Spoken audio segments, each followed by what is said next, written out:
Salut à tous. Et aujourd'hui, je vous présente cette Toro recycleur. Enfin, c'est une multi-cycler, comme ils l'appellent. 48 cm de coupe. Jamais j'aurais acheté cette machine-là. Mais là, je l'ai eu en échange de réparation sur un autoporté. Donc, c'est une machine qui a ses problèmes, bien sûr. Tout n'est pas rose dessus. Ça, c'est moche, mais c'est bien pratique. Parce qu'on a juste à faire ça. Je vais avancer un peu la machine. Et normalement, quand on tire gentiment dessus, voilà, des fois ça bloque un peu. On fait ça. D'une main, c'est pas forcément ultra pratique. On aligne les petits crans. On ferme les manettes. Hop. Hop. Et voilà. Bon, il y a des crans prédestinés pour machin. Alors, elle fait mulching avec une trappe comme sur les Toro Recycler 2010. Avec, je n'ai pas le panier, mais justement la trappe elle fera que mulching. Il me manque le ticket de Toro là, qui est commandé, elle vaut 1,12 € avec les taxes. Ouais, j'ai commandé l'étiquette, je suis allé acheter ça à Solvert. L'avantage c'est que c'est le siège social de Toro, ils ont quasi tout en stock sauf l'étiquette.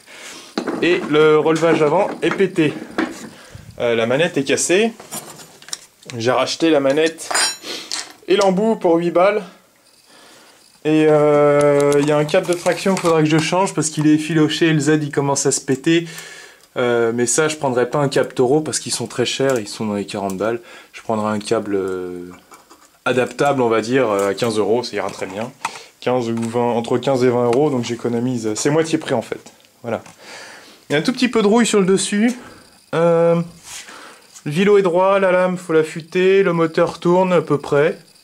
Il me semble qu'il y a de l'huile dedans, je sais plus. Enfin, je vous avoue que ça s'est passé assez rapidement. Ouais, elle a besoin d'une bonne vidange. Mais je l'ai fait tourner comme ça un tout petit peu.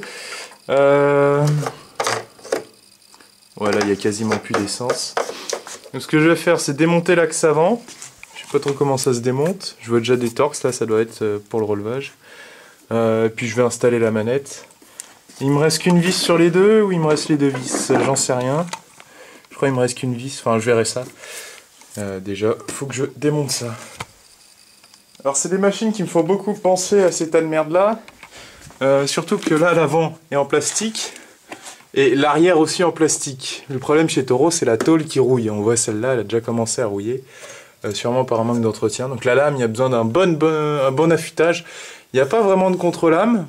C'est bête. Enfin, alors qu'il y a la place de mettre une contre-lame avec des ailettes pour faire bien le mulching. Ça c'est dommage. Surtout qu'elle va servir comme mulching. La courroie elle a l'air quasi neuve. Enfin la machine date de 2008 donc elle n'a pas beaucoup tourné. Ouais, les enjoliveurs ils se sont pris quelques murs. Si je ravance l'axe, il y a les deux vis. Ouais, donc c'est bon, il n'y aura plus qu'à démonter, revisser. Là-dedans, je vois pas ce qu'il y a. Pour moi, les vis, c'est par le haut. Donc, il y a les deux vis en haut. Est-ce qu'il faut démonter les roues là-dessus? Non. Une sorte de cache qui doit tenir l'axe. Devant, on a deux vis. Ça doit servir de clips à ça. Donc, deux torques devant, deux torques sur le dessus. J'ai pris l'outil pour feignant et il y avait déjà la bonne taille de torques dessus. On va faire ça.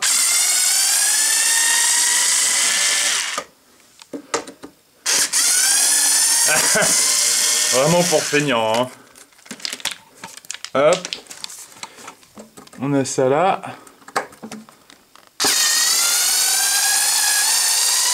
Ouh, des grandes vis. Il n'y a que ça qui tient l'avant, ça m'étonnerait quand même. Le Toro, ils aiment bien faire compliqué, donc ça m'étonnerait de leur part d'avoir fait un truc aussi simple que ça. Bon. Voici l'axe avant, messieurs, dames, qui tient avec deux vis officiellement et officieusement 4 vis. On va dire que ça sert de clips. Ouais, donc il y a un peu de merde à aspirer là. Il y a plein de fourmis, donc il doit y avoir une fourmilière dans la machine. Ah, il y avait une fourmilière en fait dans le cache en plastique. Donc toutes les bébêtes qu'on voit, petites fourmis qu'il y a partout là, bah ça vient de la machine et ça finira dans l'aspirateur.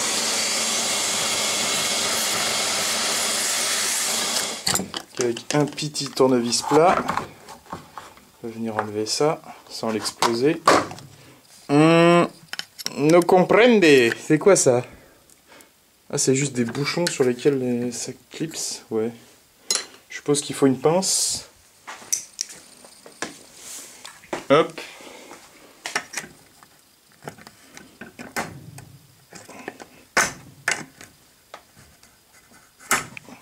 Ah bah voilà.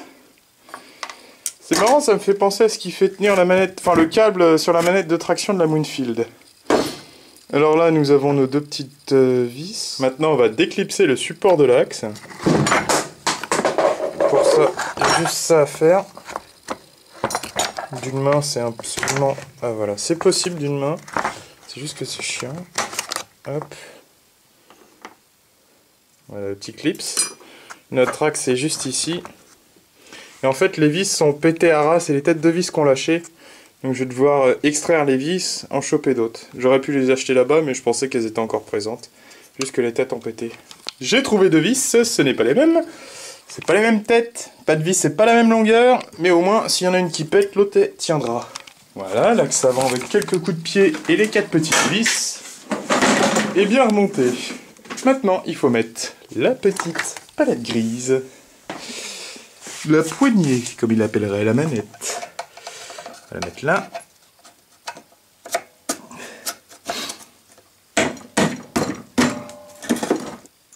Bon, j'ai vite fait nettoyer la machine à la main. La lame a été affûtée, l'huile a été bien changée. Donc il n'y aura plus qu'à attendre cet après-midi pour voir si le moteur il tourne rond. On va changer le câble encore une fois et puis mettre la petite étiquette temps.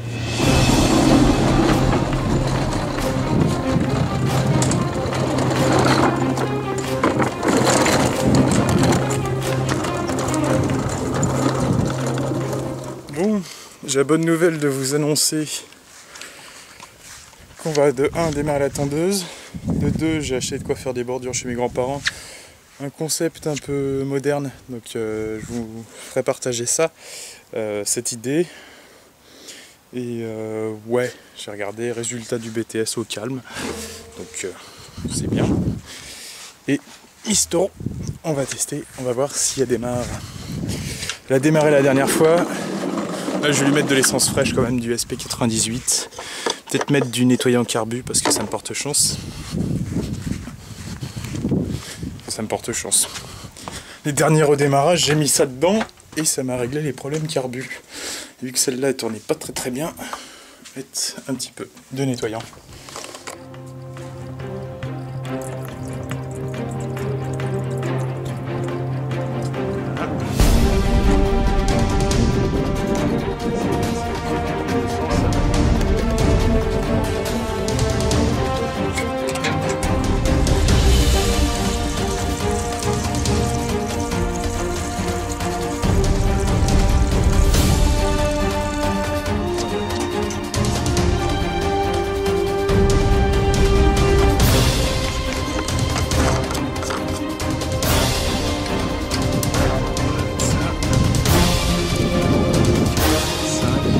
Grande question.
que le moteur tournait mal en fait. Oh voilà, là il tourne bien.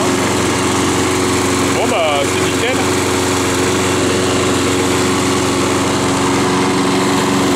Je cherchais une pince pour ça je pense.